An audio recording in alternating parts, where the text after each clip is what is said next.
예, 안녕하세요. 법무법인 딜라이트의 김동환 변호사입니다. 저는 이번에 행태 정보랑 그 관련된 맞춤형 광고 그리고 관련된 개인정보 보호 관련된 논의를 말씀드리고자 합니다.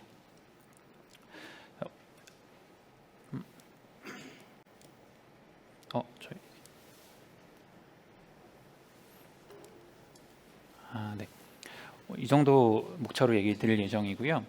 조금 전 세션에서 지현진 변호사님이 말씀하셨듯이 올해 9월 이제 구글이랑 메타, 구 페이스북 대상으로 개인정보보호위원회에서 과징금 총 1,000억 원 정도의 과징금을 의결했고, 지지난주에 이제 의결서를 이제 오프라인으로 송달을 했습니다. 그래서 지금 법적 대응을 할지 말지를 고민하고 계신 상황으로 알고 있는데요. 그 관련해서 어떻게 보면은 뭐 유럽이나 이런 데서는 조금 오래된 얘기일 수도 있지만 이제 우리나라에서는 새롭게 좀 이슈가 되고 있어서 그런 얘기를 좀 나눠보고자 합니다. 먼저 행태 정보가 무엇인지 설명을 좀 드려야 될 것 같은데요. 제가 개인 정보라는 개념은 익숙한데 행태 정보, 이 행동과 관련된 정보가 무엇인지 조금 모호한 부분이 있죠. 그래서 우리나라는 이제 법상 행태 정보라는 개념이 없기 때문에 그냥 통상적으로 이용되는 어떤 개념을 끌고 오면은 웹사이트 방문 이력, 앱 사용 이력, 구매 및 검색 이력 등 이용자의 관심, 흥미, 기호, 성향 등을 파악하고 분석할 수 있는 온라인상의 이용자 활동 정보를 의미하죠. 뭐 예를 들어서 제가 네이버에서 여러 가지 웹 서핑을 한다거나 뭐 유튜브에서 제가 영상을 보면은 제가 어떤 영상을 보는지 어떤 키워드로 검색을 했는지들이 이제 저장이 되면서 저의 행태, 온라인 사행성의 행태를 분석할 수 있는 정보를 행태 정보라고 이제 지칭합니다. 지금 이 행태 정보가 가장 많이 사용되는 곳은 다들 아시다시피 맞춤형 광고입니다. 실제로 뭐 저희가 이제 뭐 강아지 사료를 구매하기 위해서 사료를 서핑을 했으면 한동안 펫 관련된 상품이 제가 웹페이지에 서핑을 할 때 광고로 뜨죠. 이제 그게 이제 맞춤형 광고인데요. 그 행동 정보를 이제 행태 정보를 이용해서 맞춤형 광고가 이용되고 있는 대표적인 사례로 보시면 될 것 같습니다. 그리고 또 간혹 이 설문조사 같은 것을 하기 위해서 특정 행태 정보의 조건을 충족시키는 사람을 대상으로 뭐 설문을 요구한다거나 하는 방식으로 행태 정보가 사용되기도 있습니다. 이제 이 행태 정보를 사용하는 주요 주체는 우리나라에서는 크게 이제 온라인 맞춤형 광고 사업자랑 매체 사업자로 이제 구분을 해놨는데요. 광고 사업자는 쉽게 말해서 타사 또는 자사 웹사이트 및 앱 등 온라인 매체를 통해서 행태 정보를 수집하고 광고를 전송하는 사업자를 의미하고요. 매체 사업자는 자사의 웹사이트 및 온라인 매체를 통해서 수집을 허용하거나 맞춤형 광고가 전송되도록 하는 사업자를 의미합니다. 뭐 구글 같은 경우에는 본인 플랫폼을 통해서 광고도 하고 수집도 하기 때문에 둘 모두 해당된다고 보시면 될 것 같습니다. 그래서 쿠키 행태 정보를 그럼 어떻게 수집하냐에 대해서 얘기를 해봐야 되는데, 가장 일반적으로 알고 있는 게 쿠키 그리고 광고 아이디, 이 두 가지이실 겁니다. 쿠키 같은 경우에는 이제 웹브라우저에서 생성하는 정보이고요. 광고 아이디는 앱 기반, 어플리케이션 기반에서 이제 식별하는 정보죠. 쿠키 같은 경우에는 좀 정의를 해보면은 사용자가 방문한 웹페이지에서 이용된 환경 설정 및 기타 정보를 사용자의 컴퓨터에 파일 형태로 저장한 것을 의미합니다. 그러니까 쉽게 말하면은 제가 어떤 도메인에서 이용을 하면은 그 도메인에서 저에 대한 식별 정보를 따로 이제 뭐 구성해 놓은 게 이제 일종의 쿠키라고 볼 수 있죠. 쿠키는 크게 두 가지로 구분되는데, 이제 퍼스트 파티 쿠키랑 서드 파티 쿠키, 이 두 가지 개념으로 구분됩니다. 퍼스트 파티 쿠키는 제가 지금 말씀드린 제가 어떤 브라우저로 A라는 웹사이트에 접근한다. 그러면 A라는 웹사이트에서 저라는 사람을 식별하기 위해서 저장하는 로그인 정보라거나, 저희가 로그아웃을 하지 않으면 다른 홈페이지를 갔다 와도 로그인 정보가 유지가 되죠. 그러면은 이용자의 로그인 이력이 쿠키로 저장되어 있기 때문에 제가 별도로 로그인하지 않아도 되는 거거든요. 그래서 그 사이트에 저장되는 게 이제 퍼스트 파티 쿠키라고 보시면 될 것 같고요. 서드 파티 쿠키는 제가 A라는 홈페이지 도메인에 접속을 했음에도 B라는 도메인에서 제 정보에 대한 쿠키 값을 저장하는 걸 서드 파티 쿠키라고 합니다. 이 서드 파티 쿠키가 왜 필요하냐면은, 예를 들어서 이 퍼스트 파티 쿠키만 있으면은 각각의 도메인당 독립적으로 이제 쿠키가 존재하기 때문에 서로 연동되어 있는 개념이 아니고 저희가 소위 말하는 맞춤형 광고가 불가능한데요. 서드 파티 쿠키를 이용하게 되면은 뭐 제가 예를 들어서 어떤 홈페이지 접속을 했는데 옆에 광고 배너가 있죠. 예를 들면 크리테오가 뭐 운영하는 배너다라고 하면은 이 도메인, 크리테오 운영하는 이 도메인에 대한 서드 파티 쿠키 쿠키가 별도로 같이 생성이 되고요. 이 서드파티 쿠키는 그대로 크리테오가 가지고 있다가 제가 B라는 사이트에 들어갔는데 동일하게 크리테오가 그 광고 배너를 운영하고 있다라고 하면 이 이용자 아까 A라는 사이트에 접속했었네 라는 식의 정보를 B라는 이제 도메인에서 쿠키 정보를 가지고 있기 때문에 A라는 그 제가 검색한 이용한 웹페이지에 관련된 정보를 B라는 홈페이지에서도 전송할 수 있게 되는 그런 구조인 거죠. 그렇기 때문에 서드파티 쿠키가 사실 되게 많이 맞춤형 광고에 활용이 되어 왔습니다. 광고 아이디 같은 경우에는 이제 비슷한 개념인데요.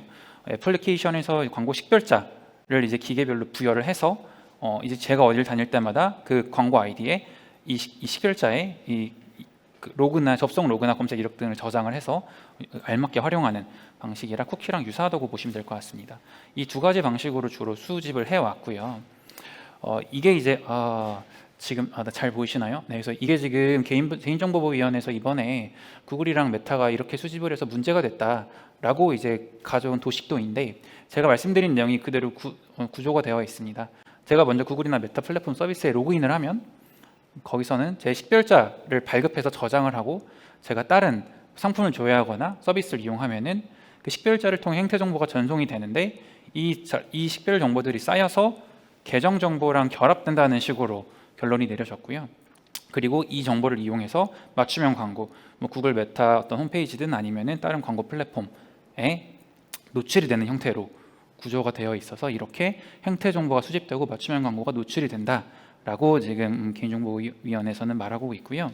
저희가 실제로 구글 화면에서 살펴보면은 활동 제어, 이제 계정 설정에서 들어가서 볼 수 있는 내용인데요. 활동 제어를 보면은 이 활동 보기 및 삭제 URL에 보면은 제가 이 구글뿐만이 아니라 다른 어플리케이션 사용 이력이나 홈페이지에 접속한 이력 등이 다 기록이 되는 걸 볼 수 있고요. 이게 사실은 기본적인 제가 뭐 따로 동의를 별도로 하지 않더라도 기본적인 동의 항목에 이렇게 포함되어 있어서 별도의 조작 없이 그냥 일반적인 형태로 구글 서비스에 가입하신 분들은 다 이렇게 지금 수집이 되어 있다고 보시면 될 것 같습니다. 그리고 이제 타사의 행태 정보가 이번엔 되게 문제가 됐는데 보시면은 자세히 자세히 보이지 않으시겠지만 이 웹 및 앱 활동, 광고 개인 최적화 방법 이렇게 두 섹터가 있고 본문 읽어보시면은 구글과 파트너 관계를 맺은 광고주의 데이터에 구글의 추정한 관심 분야를 바탕으로 표시된다라고 해서 구글이 이제 뭐 제가 사실 구글의 정보를 직접적으로 제공하지 않았죠. 나는 강아지를 좋아해, 나는 뭐를 좋아해, 나는 어떤 사람이야를 하지 않았어도 구글이 그냥 제가 검색한 이력을 가지고 추정을 해서 관심 있어 할 만한 정보들을 결론을 내린 어떤 그런 형태로 보시면 될 것 같습니다. 이런 식으로 타사 행태 정보를 가지고 와서 구글이 저의 어떤 식별자에다가 저를 특정 지을 수 있는 것들을 모아놨다. 라는 부분이 그리고 그 과정에서 저의 명시적인 동의나 이 부분에 대한 설명이 부족했다라는 게 조금 핵심이고요. 실제로 이런 식으로 이루어져서 문제가 됐었습니다. 네, 법적으로 일단 다시 돌아가 보면은 아까 제가 행태 정보랑 개인 정보를 말씀드렸잖아요. 그러면 저희가 개인정보보호법이라고 하는 거는 통상 개인 정보에 적용이 되는데 행태 정보가 개인 정보에 해당하는가가 사실은 가장 근본적인 이슈일 겁니다. 개인정보 정의 조항을 가지고 왔는데 문제되는 부분은 해당 정보만으로는 특정 개인을 알아볼 수 없더라도 다른 정보와 쉽게 결합하여 알아볼 수 있는 정보에 해당하면 개인정보에 되기 때문에 항상 개인정보에 해당하는지는 사안마다 개별적으로 구체적으로 판단해야 된다는 게 원칙이라 사실은 좀 어려운 부분인데요. 예를 들어 나는 강아지를 좋아해 이 사실은 저를 특정할 수 없겠죠. 다만 여러 가지 사실관계가 붙는다거나 조금 더 디테일한 민감한 정보 뭐 나는 어떤 질환을 앓고 있어 혹은 나는 언제 무슨 대출을 했어 이런 식의 나는 언제 어떤 사이트를 방문했어 라는 민감한 정보들이 좀 결합되면은 충분히 개인을 식별할 수 있는 지경에 이르고 특히나 이런 기술이 발달함에 따라서 그 식별 가능성은 점점 높아지고 있거든요. 그러다 보니까 행태 정보가 개인 정보에 해당하는지가 계속 논의가 되고 있고 뒤에서 잠깐 말씀드리겠지만 뭐 이제 그 개인정보 관련된 규정이 좀 엄격한 나라는 행태 정보도 개인정보에 해당한다고 이제 아예 법에 정해놓은 경우도 있습니다. 다만 우리나라는 그렇지는 않고요. 그래서 기본적으로 아직까지는 행태 정보 하나하나는 개인정보에 해당하지는 않는다는 입장인데 구체적인 사안마다 개별적으로 식별 가능성을 판단해야 된다는 게 입장이고 이번에 이제 구글이나 메타 과징금 사례에서 어느 정도 판단이 이루어졌다고 볼 수 있을 것 같습니다.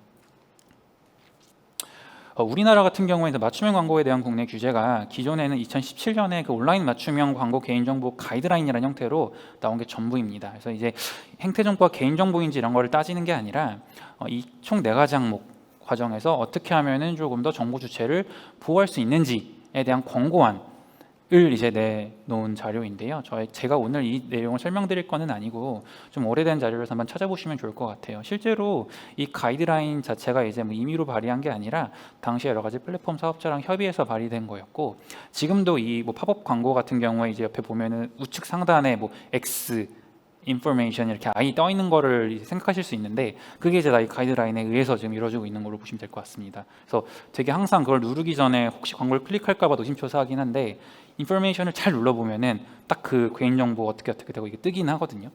그런 식으로 가이드라인이 지금 운영이 되고 있고요. 그 다음에 별다른 얘기가 없다가 이제 올해 이제 9월에 과징금이 부과된 겁니다. 이 과징금 부과 사례가 맞춤형 광고 플랫폼에 대해서 최초의 과징금이 부과된 사례이고, 규모도 역대급으로 그냥 모든 걸 통틀어서 가장 큰 과징금이 부과된 사례이고요.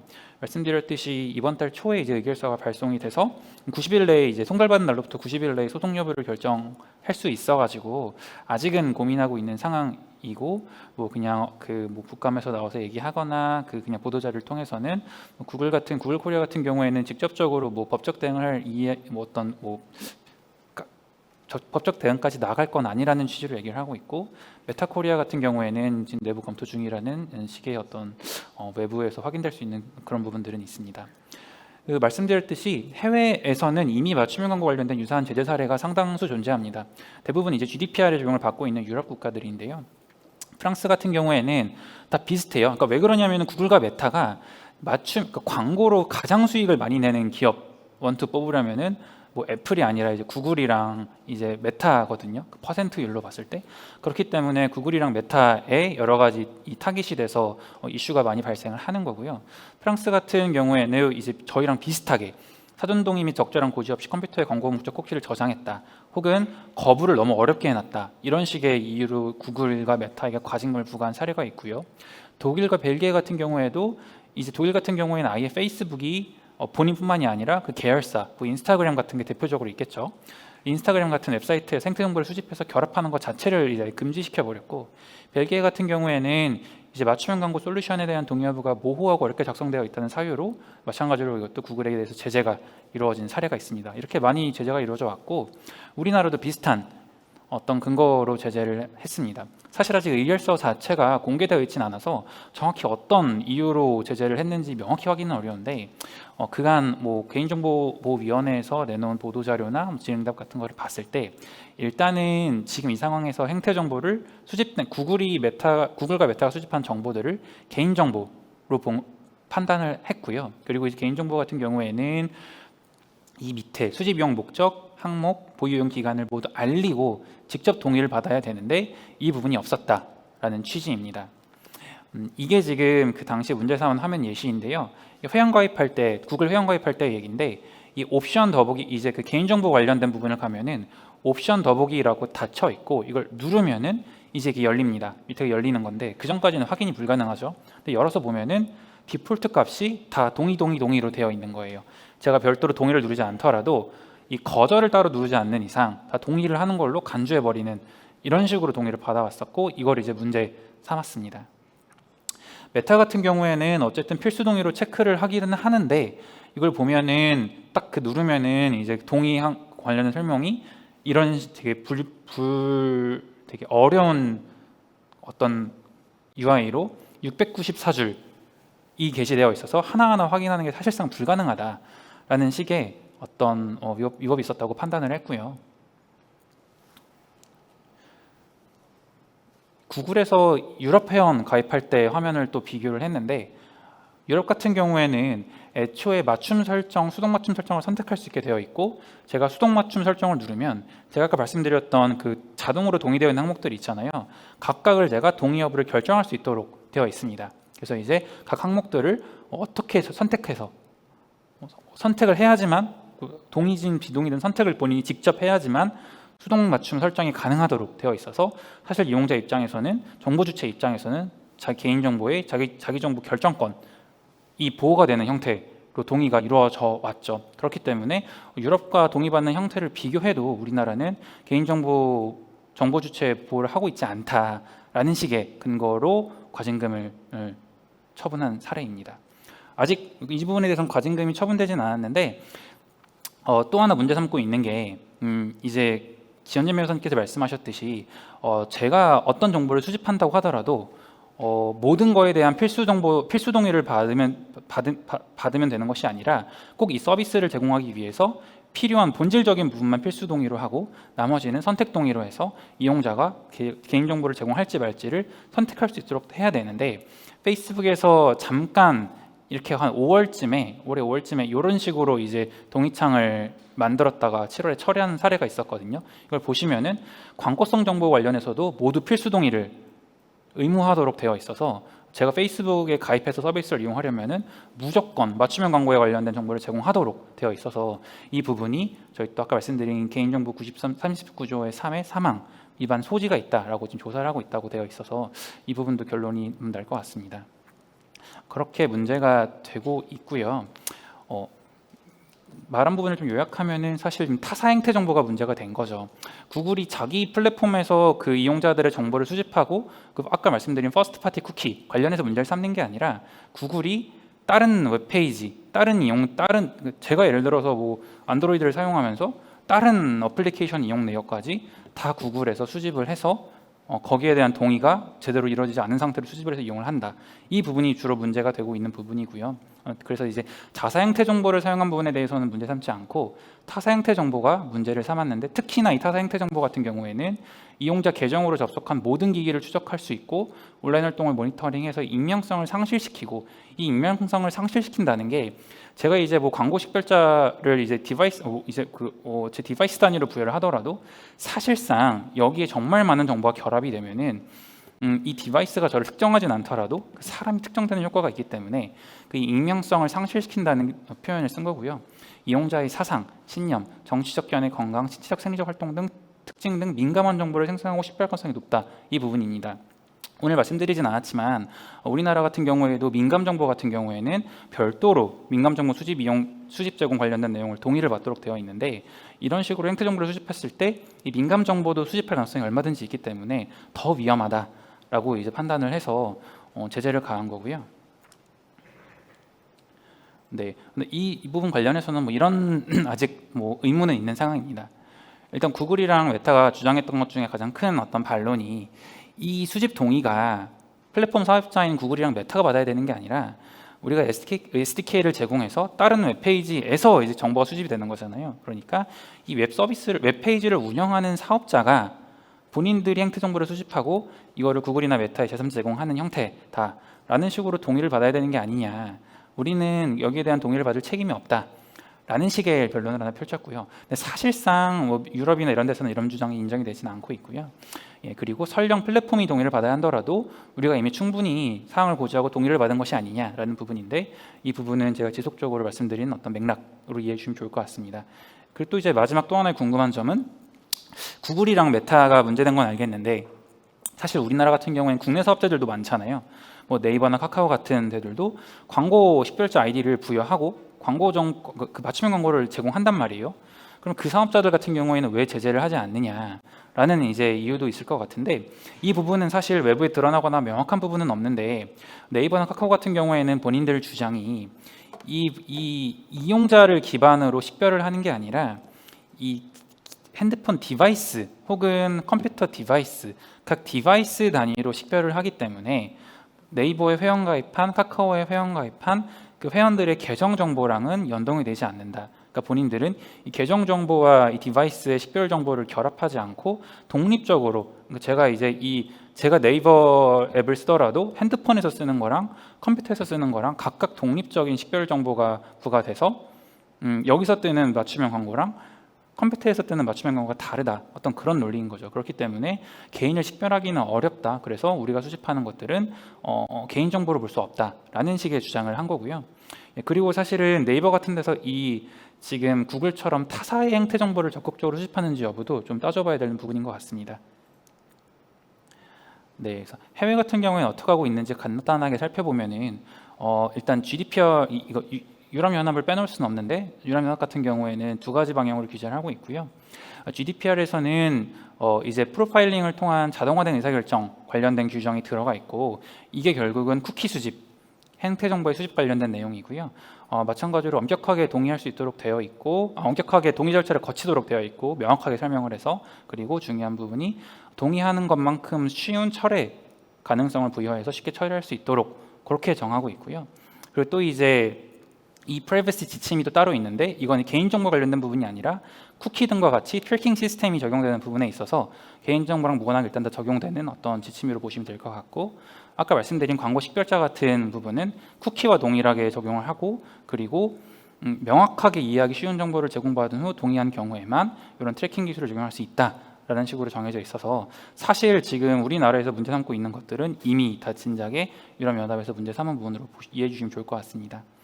미국 같은 경우에도 연방 차원에서는 이제 자율규제기구를 이용해서 하도록 되어 있는데 이제 소비자의 투명성, 정보의 투명성 그리고 소비자의 통제권을 보호할 수 있는 방식으로 동의를 받으라고 자율규제를 하고 있고요. 캘리포니아 같은 경우에는 생태 정보를 개인 정보의 개념에 포섭시키고 있어가지고 개인정보 관련된 규정을 다 적용하도록 하고 있고요. 그리고 이 개인정보의 판매를 할 때 원래 기본적으로 이 소비자의 옵트아웃의 권리를 보장하도록 되어 있어서 행태정보에도 이 옵트아웃 관련된 권리가 보장되도록 하는 형태로 진행이 되어야 됩니다. 9월에 이렇게 이제 결론이 났고 향후의 진행 방향 관련해서 좀 말씀을 드리면은 사실은 이거는 우리나라와 무관하게 계속 글로벌하게 진행되고 있던 건데요. 이 제3자 쿠키, 서드파티 쿠키는 지속적으로 문제가 되어 왔고 이런 규제가 점점 강해지고 기술의 발전에 따른 개인정보 침해 가능성이 높아지다 보니까 구글이랑 애플 같은 경우에는 기존에 사용하던 광고 식별자 혹은 서드파티 쿠키 관련된 거를 이제 정책을 점점 제한하거나 폐지하고 또 다른 새로운 방식의 마케팅 수단을 마련하려고 하고 있습니다. 애플 같은 경우에는 이미 시행을 해서 작년 4월부터 이제 IDFA, 그러니까 본인들 식별 정보를 이용해서 이용자가 동의할 때에만 추적 수집할 수 있도록 변경을 해서 이 밑에 예시를 보면은 이제 각 애플리케이션 별로 옵트인 할 수 있도록 되어 있어서 예를 들어 제가 당근마켓을 꺼버리면 당근마켓은 더 이상 행태 정보 관련된 어떤 서드파티 쿠키를 수집할 수 없는 형태로 되어 있는 거고요. 그리고 나아가서 이제 아예 본인들이 이용하던 기존의 광고 식별자 없이도 맞춤형 광고를 제공할 수 있도록 하는 어떤 기술도 제공하고 있는데 이게 사실은 광고 식별자가 없다는 거는 더 정보의 처리가 애플에 중앙화돼서 모두 다 애플을 통해서 할 수 있도록 그런 방향으로 흘러가는 거거든요. 그래서 점점 이제 광고 플랫폼에서의 애플의 어떤 입지가 높아지는 거로 보시면 될 것 같고요. 구글도 마찬가지인데요. 구글 같은 경우에는 이제 진작에 서드파티 쿠키를 이제 없애버리겠다고 2020년부터 말했던 것 같은데 2023년 말까지 이제 점진적으로 제한하겠다는 기조를 유지하고 있고요. 다만 이 쿠키를 안 쓰겠다는 게 퍼스트 파티 쿠키를 안 쓰겠다는 건 아니기 때문에 그러면 퍼스트 파티 쿠키가 남잖아요. 구글의 퍼스트 파티 쿠키는 막강하죠. 구글이 제공한 어플리케이션이나 기기가 많기 때문에. 그렇기 때문에 구글이 이거를 활용해서 더욱더 마케팅을 할 수 있는 가능성은 늘어나고 있다고 보실 수도 있을 것 같고요. 그리고 이제 프라이버시 샌드박스라는 걸 도입해서 이제 그 개인을 특정하는 게 아니라 공통 관심사를 가진 집단을 특정해서 마케팅을 할 수 있도록 하는 형태로도 이제 하겠다라는 식의 어떤 기술의 개발을 얘기하고 있습니다. 요거는 이제 내후년 6월 이후로 예정이 되어 있고 이런 식으로 일단은 저희가 쓰는 디바이스 구글과 애플에서 이렇게 정책을 정하고 있어서 사업자들도 이거를 이제 준수를 하거나 별도의 어떤 기술을 개발해야 되는 상황인 것 같고요.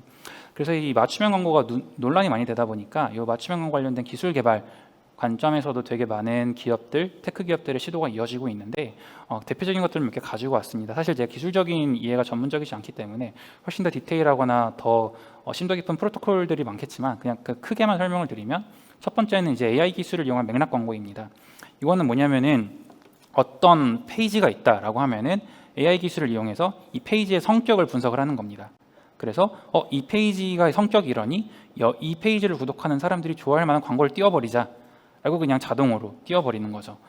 애초에 이용자랑은 무관하죠. 이 페이지에 대한 정보인데 예전에는 이게 활성화가 안 됐습니다. 왜냐하면은 그 식별하는 AI 기술이 발전되지 못했어 가지고 너무 페이크 값이 많고 제가 이 광고를 붙였는데 제가 그 광고주 입장에서 보니까 엄한 혹은 정말 이상한 어떤 페이지에 제 광고가 붙어 있는 경우가 많았기 때문에 이용이 안 됐는데 AI 기술이 점점 발전하면서 이게 점점 고도화되고 있고요. 그리고 이제 DID 방식을 이용한 광고도 많이 진행되고 있는데 이제 이거는 제 개인이 나는 이런 데 관심이 있고 이런 정보를 받을래 라는 식의 DID 값을 가지면서 그런 정보들을 설정해 놓으면 여기에 맞는 정보들이 광고로 전송이 되는 형태의 플랫폼도 지금 기술 개발이 이루어지고 있고요. 또 하나는 IA 정보 전송 과정에서 동영암호 기술을 이용해서 이 기술의 보안을 더 강화시켜서 사실상 제3자가 맞춤형 광고가 이루어지지만 사실상 제3자 입장에서 이 개인정보를 처리한다거나 개인정보를 알 수 없도록 하자라는 식의 근본적인 기술의 개발도 이루어지고 있는 상황입니다. 그래서 이런 식으로 맞춤형 광고가 계속 개발이 되고 있어서 내년, 내후년 정도 되면은 또 많은 변화가 이루어질 거라고 예상을 하고 있고, 네, 그래서 오늘 준비한 발표는 여기까지고요. 예, 들어주셔서 감사합니다.